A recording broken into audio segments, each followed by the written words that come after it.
Mag-shoutout na po tayo mga Lodi sa mga 5 unang nag-comment, si Lodi Anisa Dikho, Lodi Kuya Lodi, Lodi Boy Palaboy, Lodi Makhil Sheriviez, Lodi Desaimi Olayer, maraming salamat po, at kung bago ka pa lang, baka naman. Ika-6 na pong kabanata sa pagpapatuloy. Pinagmamasdan ng ating bida ang dalawa na nagsasanay habang sinasabi ng ating bida sa kanyang sarili na 1 buwan na ang nakalipas mula nang kami ay bumalik mula sa Danjiangko. Dagdag pa niyang sinabi na walang masyadong nangyayari at wala akong gaanong nakakamit. Nagiba ang muka ng ating bida at sinabi pa na sobrang nababato na ako. Ayos lang ba na ganito tayo kawalang ginagawa?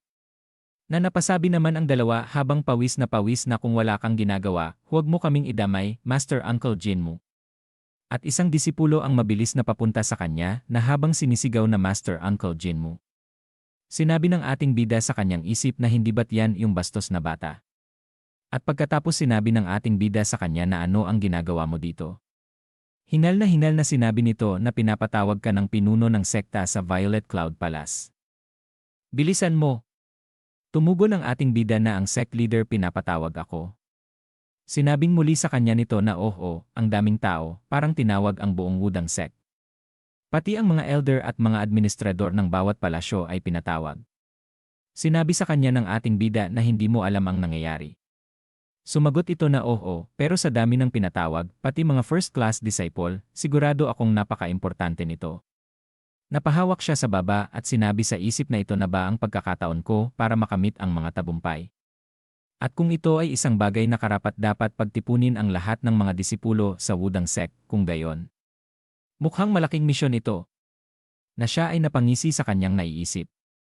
Tumayo na siya habang sinasabi na Chongsang, Changwo, tara na. Nagtataka ang dalawa na nakatingin sa ating bida, sinasabi pa ng ating bida sa kanyang isip na oras na para gumawa muli ng mga tabumpay. At lumipat ang eksena kung saan paakyat na sila ng hagdan na masayang nag-uusap. Nagulat ang ating bida nang may makita siya sa unahan. Nakita niya ang mga pangalawang disipulo ay nakahanay na nakayuko habang binigyan siya ng puwang sa paglalakad sa gitna nila patungo sa Violet Cloud Palace. Nagpalingon-lingon siya na pinagmamasdan ang mga ito na sinabi sa isip na ano to. Ang seryoso naman ng atmosfera. At pagkatapos nagpatuloy na siyang naglakad papunta sa Violet Cloud Palace. Na siya ay napatingin sa mga ito na nagtataka habang gumalang sa kanya ang mga ito. At pagkatapos binuksan nila ang pinto para sa kanya. Nanlaki ang mga mata niya nang makita ang mga nasa loob. Na ang mga elder ay nakahanay rin na nakatayo na may puwang rin sa gitna patungo sa sect master. Na sinabi niya sa kanyang isip na bakit ang lahat ng mga walang hiyang ito ay napakaseryoso. Dagdag pa niya habang nakangiti ito sa kanila samantalang si Jinhye ay nakasimangot na nakasuot din sila ng kakaibang damit kumpara sa karaniwan nilang suot. Nagiba ang muka niya na sinabi pa sa isip na dapat ba akong nagpalit din ng formal na damit. Sinabi sa kanya ni sect leader na first class disciple Jinmu, lumapit ka. Agad na tumugon ang ating bida na sect master. Habang naglalakad sinabi niya sa isip na ano ang nangyayari dito. At nag-aalalang tumingin sa kanyang master. At sinabi niya sa kanyang isip na nakatingin na nakangiti ito sa kanya na dapat sinabi mo sa akin agad, loko ka talaga. Sinabi sa kanya ni sect leader na Jinmu, umupo ka. Lumuhod ang ating bida habang sinasabi sa kanyang isip na nakatingin sa sect leader na ang laki naman yata ng misyon na to. Parang may gyera o ano ha. At tumingin sa kanya ang mga ito at sinabi pa sa isip niya na, bakit sila nakangiti ng ganyan? At sa mukha ng walang hiyang iyon, mukhang may magandang mangyayari sa akin. Sinabi ng sect leader sa kanya na Jinmu, pakinggan mo ito. Ito ay isang bagay na napagdesisyonan ng mga elder matapos ang mga pagpupulong sa nakaraang buwan at paghingi ng opinyon ng mga first-class disciple. Hawak ng dalawang ito ang tig-isang bagay na nakangiti sa kanya. At pagkatapos ay ibinababa nila ito sa kanyang harapan. Na sinabi ni sect master, ang inilagay sa harapan mo ay 2 landas na kailangan mong pagpilian. Na napasabi naman ang ating bida sa kanyang isip na 2 landas. Sinabi pa sa kanya ni sect master na habang nakatingin siya sa scroll na una, ang sulat na yan ay isinulat ko. Na napasabi naman ang ating bida sa kanyang isip na hindi naman tayo magkasintahan o ano, bakit ka magsusulat ng sulat sa akin? Sinabi sa kanya ni sect master na ang sulat na yon ay nakapangalan kay Chul Jeryang, ang Sword Saint at pinuno ng Orthodox Murim Alliance, ang dakilang mandirigma. Batay sa rekomendasyon ni Ginoong Yang Sobang, naglalaman ito ng iyong pag-aaral mula sa kanya. Na napasabi ang ating bida sa isip na kaya pala ganito. Ang Sword Saint na si Chul Jiryang. Ang lalaking tinalo ko noong ako pa si Heok Rion Mugang. Makikita ang mga muka nito na naiinis si Jinhye na sinasabi pa ng ating bida sa kanyang isip na sige. Sa totoo lang, ang kanyang mga realisasyon tungkol sa espada ay talagang kahanga-hanga. At nasa antas ko rin siya. Malaking karangalan para sa isang disipulo ng sektang Wudang na matuto mula sa kanya. Dagdag niya na pero iba ako. Bakit ako matututo sa isang taong tinalo ko? At sinabing muli ni Sect Master na ang puting kasuotan ng Taoista na nakalagay sa tabi nito ay maaari lamang isuot ng isang tao. Dagdag pa niya na isinusuot ng taong kinikilala bilang ang espada ng Wudang, ito ang kasuotang puting dragon. Na ikinagulat ng mga elder at ng mga first disciple sa kanilang narinig. Nakatingin ang ating bida dito habang sinasabi sa isip na grabe. Baliw na ba sila? Habang nakatungo sinabi pa niya sa kanyang isip na sino bang matinong tao ang magpapakilala ng pagkatao niya sa Jianghu na sobrang delikado sa pamamagitan lang ng suot na yon. Na naiisip pa niya ang mangyayari kapag suot niya yon. Lumingon sa kanyang master at sinabi pa niya sa kanyang isip na naiinis na seryoso ba talaga kayo sa ganyang bagay. Ang saya ninyo ha, parang walang problema. Napalingon siya. Na sinasabi ni sect leader na ang tanging kinikilalang espada ng Wudang lamang ang karapat-dapat tumanggap ng kayamanang ito. Na napasabi ang ating bida na isang kayamanan. Sinabi pa ni sect master na ang taiking elixir ang nasa loob ng kahon na yan. Napasigaw ang ating bida at inulit ang salitang taiking elixir. Ang taiking elixir. Ang maalamat na banal na bagay ng sektang Wudang. Kilala ito bilang pinakamahalagang kayamanan sa lahat ng walang katumbas na kayamanan. Hindi pa ito naipamana kahit kailan. Dito nakatago ang tunay na lihim ng paggawa ng elixir sa mga sekta ng Taoismo. Nakatingin siya dito habang sinasabi na makakalipad ako ng mas mataas pa. Itinikom niya ang kanyang kamao at sinabi pa sa kanyang sarili na kung maa-absorb ko ang taiking elixir na yan. Kung gayon maaari akong umakyat sa antas ng kapangyarihan sa isang iglap. Matapos kong maabsorb ang enerhiya ng taiking elixir at umakyat sa antas ng kapangyarihan, makabisado ang dual internal key arc at lubusang makabisado ang Shadow Dragon Core Energy Shift, kung gayon. Ako ang magiging pinakamalakas na martial artist sa mundo. Mamula-mula pa niyang sinabi sa kanyang isip na napatikom ng kamao na Cheon Wumyong, salamat. Ang Underworld Reaper, pasensya na sa hindi pagkakaintindi sa iyo. Humihingi ako ng tawad sa pagmumura ko sa iyo noong sinapian ko ang katawan ni Jinmu. At pagkatapos sinabi sa kanya ni sect leader na hindi mahalaga kung ano ang pipiliin mo. At kahit tanggihan mo ang parehong opsyon at gusto mong tahakin ang sarili mong landas. Walang sinuman ang sisisihin ka doon. Na makikita ang muka ni sect leader na may pawis sa pisngi. Na dahan-dahang tumatayo ang ating bida. At sinabi na ako si disciple Jinmu. Na kinuha niya ang puting kasuotan at ang taiking elixir. Pipiliin ko ang landas bilang ang espada ng Wudang. Na masaya naman ang kanyang master at ang ilang elder sa kanilang narinig. Pati na ang mga first disciple na napasabi pa si Jinhyo na Jinmu. Makikita ang labi ni Sect Master na sinabi sa kanyang sarili na tinalikuran niya ang landas na pinapangarap ng marami at piniling maging disipulo ng Wudang Sect kaysa sa impluensya ng Sword Saint. Isa siyang disipulo na nais tahakin ang mundo ng Murim bilang isang proud na alagad ng Wudang Sect.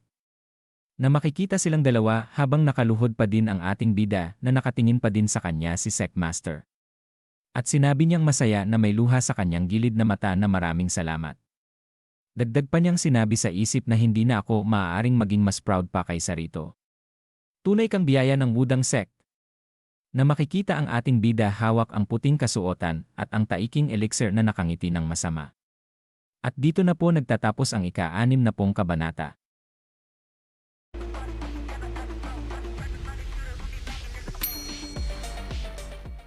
Ika-61 kabanata. Sa pagpapatuloy, makikita ang Sangong Temple. Kung saan nasa loob ang ating bida nakaupong sinsabi sa kanyang isip na nandito nga pala ito. Seryosong pinagmamasdan ng ating bida ang kahoy. Hinawakan niya ito na pinagpapawisan. Unti-unti itong binuksan niya na makikita ang ningning nito na mamula-mula ang muka ng ating bida habang ginagawa niya ito. At nang makita niya ito lumiwanag sa saya ang ating bida.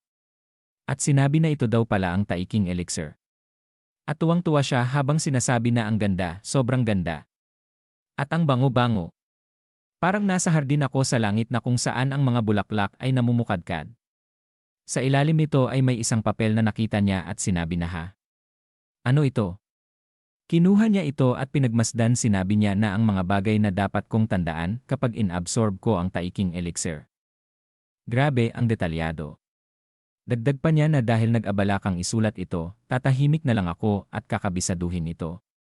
Kinuha ang elixir at sinabi sa kanyang isip na walang isang bagay ang dapat magawa ng mali. Kailangan kong hindi palampasin ang kahit isang maliit na butil ng enerhiya. Na makikita ito na hawak na niya ng kanyang daliri. Pagkatapos nilagay niya ito sa kanyang bibig. At nilunok niya ito sinasabi na ang elixir na natutunaw sa tamis ay dumadaloy sa aking lalamunan sa isang iglap. Itong mainit na enerhiya na umaakyat mula sa aking dantyan. Nagme-meditate siya habang sinasabi na dahan-dahan lang tayo at gawin natin ang nakasulat. Pumikit siya at sinabi pa na una ang yin-yang. At siya ay nagpatuloy hanggang sa lumipas ang ilang sandali. Mula sa labas ng kuweba nag-aalala sila Chongsang, Changwo at Elder Mayongjin. Sinabi ni Elder Mayongjin na maayos naman siguro ang kalagayan niya, di ba? Natumugon si Chongsang sa kanya na tiyak akong ganoon ang nangyayari. Nakatayo silang tatlo na nakatingin sa kuweba. Na lumalalim na ang gabi. At sumapit na ang kinaumagahan. Naglalakad sila Sect Master at ang isang elder. Napatungo kung nasaan ang ating bida. Nagulat ito at napasabi na anong nangyari sa inyo. Tumugon si Elder Mayongjin na Sect Leader, andito ka pala. Na makikita ang mga mata nila na namamaga. Sinabi sa kanya ni Sect Leader na grabe, seryoso. Akalain mong magdamag kang naghintay dito. Nilapitan niya si Mayongjin hinawakan at sinabi na huwag kang masyadong mag-alala. Walang anumang masama ang pwedeng mangyari. Natumugon ito sa kanya na tama. Dagdag pa niya na alam kong magiging maayos siya, pero hindi ko maiwasang mag-alala. Naalala pa niya noong una niyang matagpuan ang ating bida at sinabi na si Jinmu ay isang bata na mas mahalaga sa akin kaysa sa sinuman. Na makikita siya noong bata pa na may luha sa gilid ng mata na pinunasan niya ito. At pagkatapos sinabi sa kanya ni Sect Leader na naiintindihan ko ang nararamdaman mo. Sinabi naman sa kanya ni Master Craftsman na si Yonghyun Gungduna pero Senior Brother, ganito ba talaga katagal? Tumugon si Sect Leader na hindi ako sigurado. Ngayon ko lang din ito nakikita. Masyado pa kaming bata noong ininom ni Panginoong Cha Haeunggong ang taiking elixir. Hinawakan niya si Mayongjin at sinabi na sigurado akong maayos ang lahat, kaya magtiwala na lang tayo kay Jinmu at hintayin siya. Masayang tumugon si Mayongjin na oo, Senior Brother. At mabilis na lumipas ang ilang araw na napasigaw si Changwo na 4 na araw na ang nakalipas. Sinabi ni Chongsang kay Sect Master na ang tagal na. Ano ang dapat nating gawin? Tumugon siya at sinabi na alam ko. Habang natataranta naman si Changwo sa kanilang gilid. Sinabi sa isip ni Mayongjin na sumilip kaya ako ng kaunti. Paano kung madumihan ang kahangahangang elixir? Pero kahit na, kung kaunti lang ang silip kung gayon. At nang pahakbang na siya papunta kuweba. Isang liwanag ang lumitaw na nagtataka sila. Mula sa loob ng kuweba. Humakbang papalabas ang ating bida. At nakita nila sila at napasabi na andyan pala kayo. Dagdag pa niya na anong ginagawa ninyong lahat dito. Mabilis naman siyang niyakap ng kanyang master, sinasabi na Jinmu. Nagulat ang ating bida at sinabi na master. Masaya ang kanyang master na may luha sa kanyang gilid na mata, sinasabi sa kanya na tapos na. Nagawa mo ba? Na napasabi ang ating bida sa kanyang isip habang nakatingin sa kanyang master na hindi naman parang bumalik ako mula sa impyerno o kung ano. Bakit siya sobrang saya? Napaseryoso siya ng tingin na sinabi pa sa isip na ganito ba siya kasaya dahil ligtas akong nakalabas. Masayang sinabi naman ni Changwo na Master Uncle, parang lumaki ang katawan ninyo at tumaas din. Tumugon naman ito na talaga ba? Na sinusukat naman ito ni Chongsang. Sinabi pa ni Changwo sa kanya na oo. At parang bumuti rin ng malaki ang balat niyo. Parang humigpit. Masayang sinabi pa sa kanya ng kanyang master na hindi na mahalaga. Kaya ano ang pakiramdam mo? Siguradong gutom na gutom ka pagkatapos hindi kumain ng 4 na araw. Na nakatingin lang ang ating bida sa kanya habang nagtataka. At sinabi pa ni Mayongjin na Chongsang, pumunta ka sa Violet Cloud Palace at sabihin mo sa leader ng sekta na nakalabas na si Jinmu. At Changwo, umakyat ka sa templo at magsimula kang magpaapoy. Natumugo ng dalawa na masusunod po, Elder. Na sinabi naman ng ating bida na itinaas ang kamay na kung gayon. Mabilis akong pupunta sa kakahuyan at huhuli ng isang baboy ramo. Hinawakan siya ng kanyang master at sinigaw sa kanya na hindi. Hindi pa nga masyadong matagal mula nang ikaw ay uminom ng elixir. Na napasabi naman ng ating bida na ano. Sinabi sa kanya ng kanyang master na kahit ang isang buntis ay magpapahinga ng isang buwan. Hindi 1 taon pagkatapos niyang manganak. Paano ko hahayaang labis kang magtrabaho pagkatapos mong masipsip ang elixir na yon? Na napasabi na lang ang ating bida sa kanyang isip na hindi naman ako nanganak. Hindi ba mas mahirap ang panganganak? Dagdag pa ng kanyang master sa kanya na dahil lumaki ka, ang iyong katawan ay tiyak na lumago. Imposibleng nasa normal na estado ang katawan mo ngayon. Na sinabi naman ng ating bida sa kanyang master na pero parang pakiramdam ko lumakas ang katawan ko. Hindi makapaniwala ang ating bida na nagmamadaling umalis ang kanyang master, sinasabi na baka pumasok sa buto mo ang malamig na hangin, pumasok ka agad sa isang silid. Ako na ang pupunta at huhuli ng magandang huli ngayong araw. Habang nakatingin sa ating bida sa kanyang master, sinabi niya sa kanyang isip na talagang masigla siya. Siya pa mismo ang huli ng baboy ramo. Dagdag pa niya habang makikita si Mayongjin na papasok sa kakahuyan na bagamat hindi ko maramdaman sa kanya ang panloob na enerhiya, ang kanyang katawan ay tiyak na bumubuti. Umiti siya at sinabi pa na dahan-dahan siyang bumabalik sa kung ano siya dati. Na isang martial artist. Mabilis na lumipas ang oras. Si Changwo ay nagmamadaling dinala ang mga nalutong karne sa ating bida habang sinasabi na Master Uncle. Kumain po kayo ng marami nito. Ito ay para palakasin kayo. Sinabi naman ng ating bida hawak ang chopstick na wow, ang pagluluto mo ay bumubuti araw-araw. Salamat sa pagkain. Habang kumakagat sa karne, sinabi niya sa kanyang isip na nagtagumpay akong masipsip ang taiking elixir at may masarap akong pagkain. Ang ganda talaga ng araw na ito. Sinabi naman sa kanya ng kanyang master habang kumuha rin ng karne na hindi ko akalain, ikaw na ang espada ng Wudang. Sobrang proud ako sa iyo. Namula ang muka ng ating bida at tumatawang sinabi sa kanyang isip na oo na. Oo na. Ipagmalaki mo lang ako hanggang gusto mo. At pagkatapos sinabi ng kanyang master habang kakain na siya ng karne na parang ikaw na ang naging dakilang disipulo o ano. Nagtataka naman ang ating bida sa sinabi ng kanyang master. At napasabi pa ito na kainin mo na yan at baka lumamig na. Sinabi ng ating bida sa kanya na ano. Ano ang ibig mong sabihin doon? Natumugon ang kanyang master na ano. Alin doon ang tinutukoy mo? Tumawa ang ating bida at sinabi na para mong sinasabi na hindi ako pwedeng maging dakilang disipulo o ano. Sinabi ng kanyang master sa kanya na hindi mo ba alam? Ang disipulong nagiging espada ng Wudang ay hindi pwedeng maging dakilang disipulo. Natulala ang ating bida sa kanyang narinig.